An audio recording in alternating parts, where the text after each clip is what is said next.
두 번째 영상입니다. 자, 두 번째 영상은요, 그 사례가 중심이 되는 내용이기 때문에 제가 동영상으로 좀 간략하게 설명을 드리도록 하겠습니다. 이건 우리나라에서도 상당히 뜨거운 논쟁이 되고 있는 주제가 있어요. 자, 123쪽의 맨 위에 줄입니다.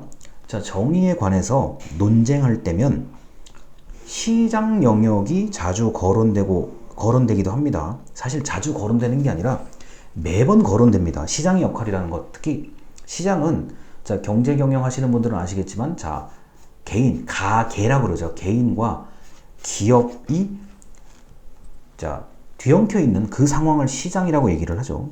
자, 이럴 때 과연 자유시장 경제 체제, 보통 이렇게 얘기합니다. 자유시장은 공정하게 지금 작동하고 있는 건지, 자, 또는 돈으로 살 수 없는 게 있는지, 또는 돈으로 사면 안 되는 것도 있는지, 자, 만약에 그런 것들이 있다면 도대체 왜 안 되는 것인지에 대해서 한번 고민을 해보자 라는 겁니다. 자, 그래서 그 자유시장의 우호적인 시각은, 자, 123쪽의 두 번째 문단입니다. 두 가지 주장이 있다. 하나는 자유를 중시한다. 다른 하나는 복지를 중시한다. 자, 친시장, 자, 시장을 굉장히 친하게 시장 중심 영역으로 생각하는 자유지상주의자의 견해가 있다. 자, 자발적인 교환이 이루어지도록 해야만 개인의 자유가 존중되고, 자, 기업 활동의 자유가 존중된다. 자, 자유시장을 법으로 자꾸 간섭하면, 자, 자유가 침해된다고 말합니다. 자, 두 번째 주장은 친시장 공리주의자라는 단어가 나와요.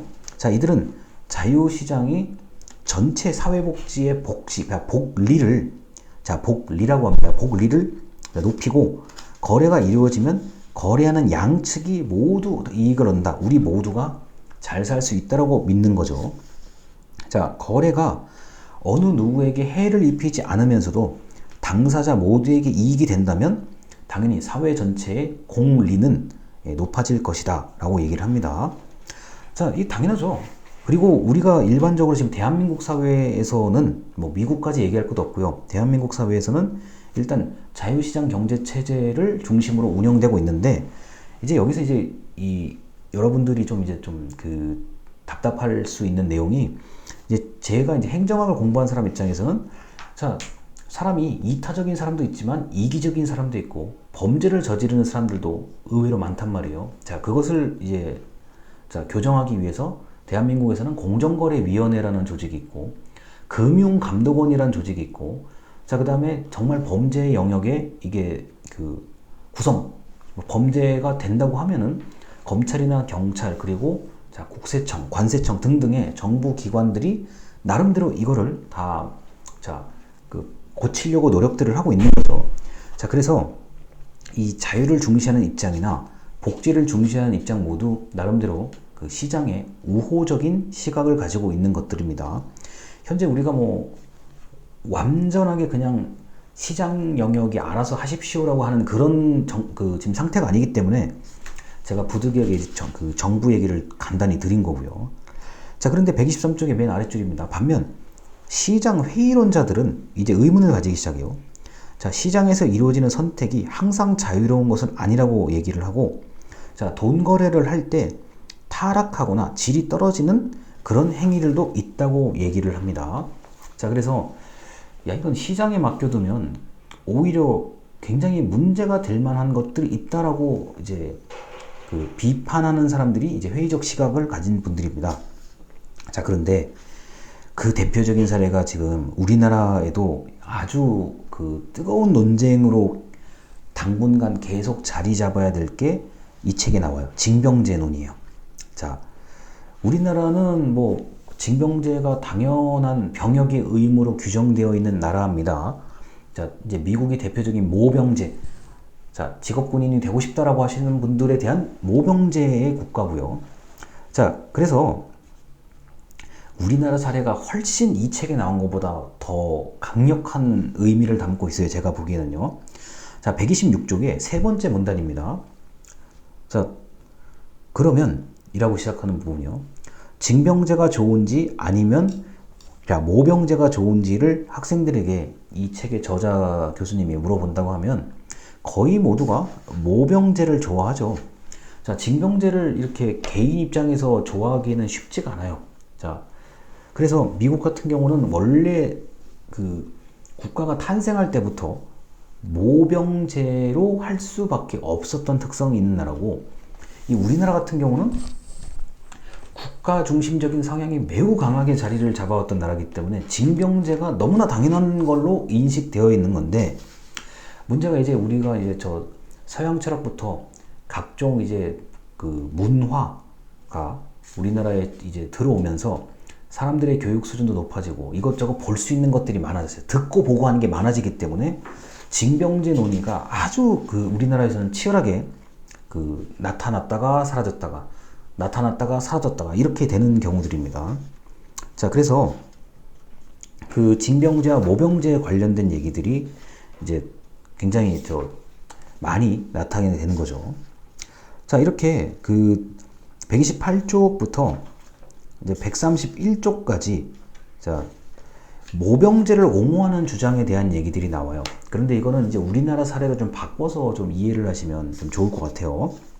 자, 뭐 129쪽에 이런 129쪽부터 130쪽까지 나름대로의 이제 징병을 할 거냐 모병을 할 거냐 뭐 이런 얘기들을 가지고 이제 그 논의를 하는데, 131쪽에 두 번째 문단이 있습니다.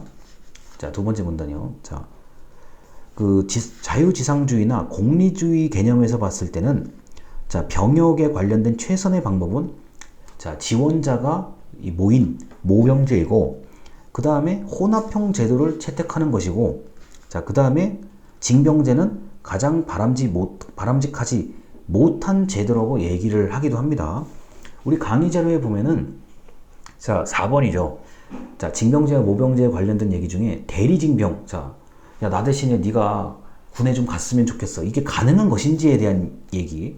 자, 그리고 이 모병제 국가에서 가장 이제 흔하게 나올 수 있는 얘기가, 야, 네가 선택해서 네가 지원했고 우리는 네가 군인 되고 싶어서 왔으니까 우리는 받은 것뿐이야 라고 얘기를 하기도 하죠.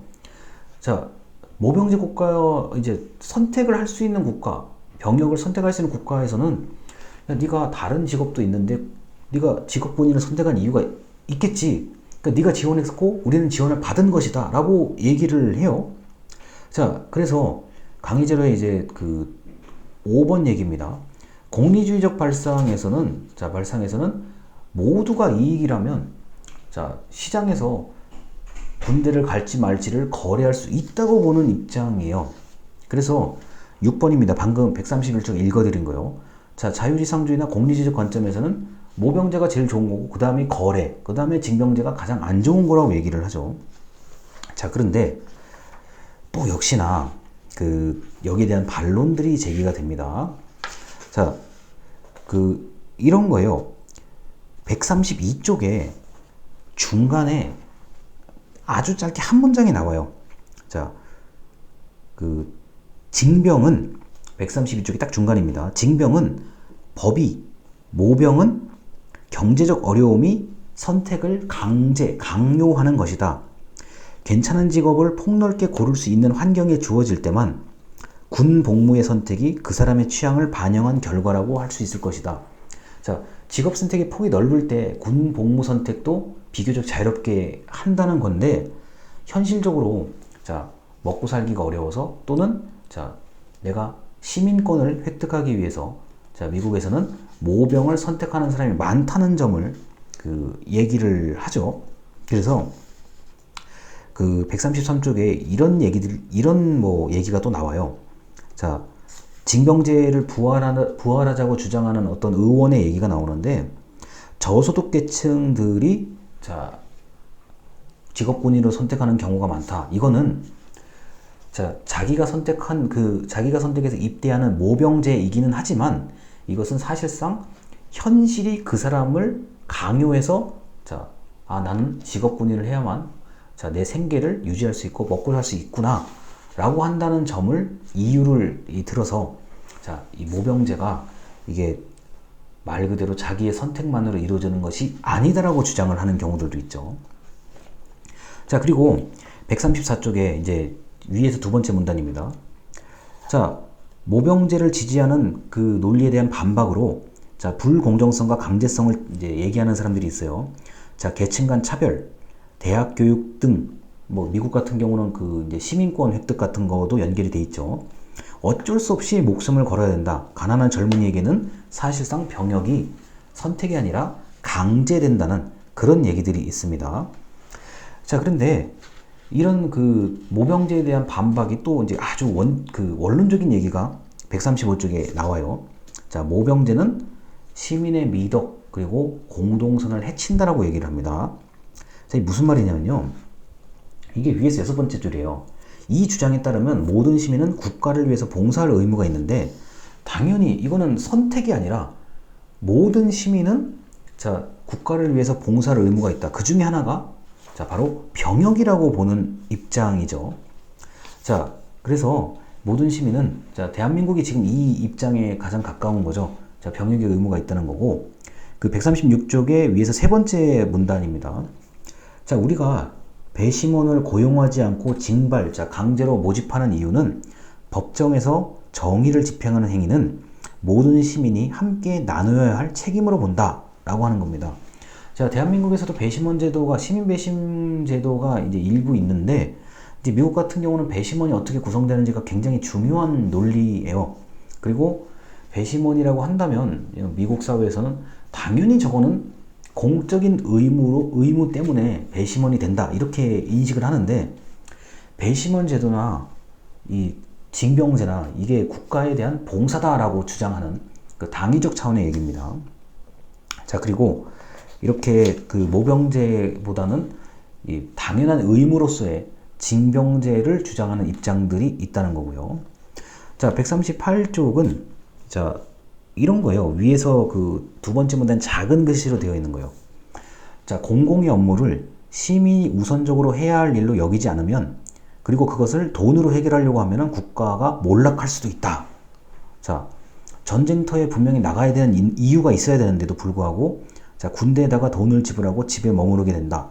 자, 이게 이제 그 굉장히 그 예전에 우리 그리스 로마 시절부터 그 애국심 그리고 전반적인 그 생활에서 전쟁 훈련과 대비를 했을 때를 기준으로 내려오는 아주 역사적인 얘기들이요.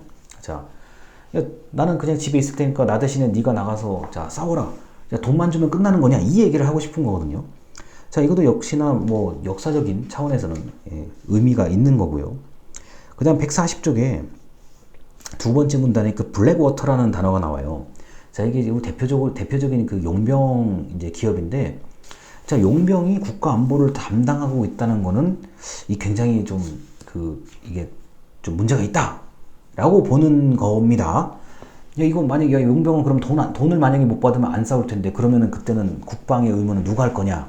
여기에 대한 반론이 있을 수가 있어요.